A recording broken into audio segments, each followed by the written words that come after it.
Today, if you follow the news in Israel, you see that there's a tension, it appears in the news and the headlines, between especially the ultra-Orthodox world and the secular world, and you hear of issues of why don't ultra-Orthodox Jews serve in the army. We have to appreciate how much of this current situation is based on the historical reality of the past and the origins of Zionism over 100 years ago.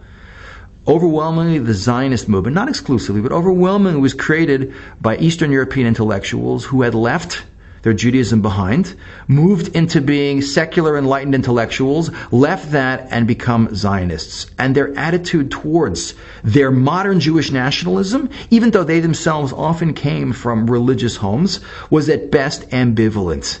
But they did not, most of them for sure, did not want to create a modern Jewish state that was a biblical state, full of religious Jews. They wanted to create a new Jew, a fighting, farming Hebrew, an independent, proud Jew connected to the land. A Jew could stand up for himself, not like the ghettoized Jews of Eastern Europe, at the mercy of the Tsar, beaten down, economically dependent, no self-respect. This created huge tension in the Jewish world of Eastern Europe, between the rabbinic leadership and the Zionist movement.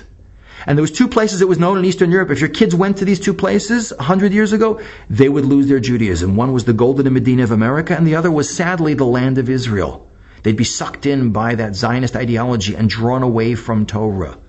And it created a huge tension and a conflict which continues in the Jewish world until today. Because in the collective minds of the rabbinic leadership of Eastern Europe, the whole reason the Jewish people lost the land of Israel was because we didn't keep the Torah. How can we expect, they said, to rebuild a Jewish state that's based on the same problems we lost the land in the first place? A bunch of people who aren't keeping the Torah, a bunch of secular Jews in the land, can't do it. It's going against God's will. We're going to lose the land again. It won't be successful. And the debate carried on. And we know that, of course, there was a centrist movement of religious Jewish nationalists, the Mizrahi movement, founded in the very early 1900s. But that tension carried on all the way until the modern world today. But today we look back in hindsight and we see that tremendous things were accomplished by the secular Jewish leadership. They put the physical infrastructure into the land of Israel. They built the roads and the sewage system and the electric lines and the phone system and the army and the ports, and everything was put in. They put the body back in place. But we understand that the Jewish people, as the little Israeli folk song goes, Eretz Yisrael bli Torah kamo guf bli neshama. The land of Israel without Torah is like a body without a soul. We see, if you look back on the history of the Zionist movement, that it was really a movement that lived for pretty much about 100 years, from the beginning to the end. It gone through a number of generations. It accomplished tremendous things in reconquering the land and building the land and putting the infrastructure in.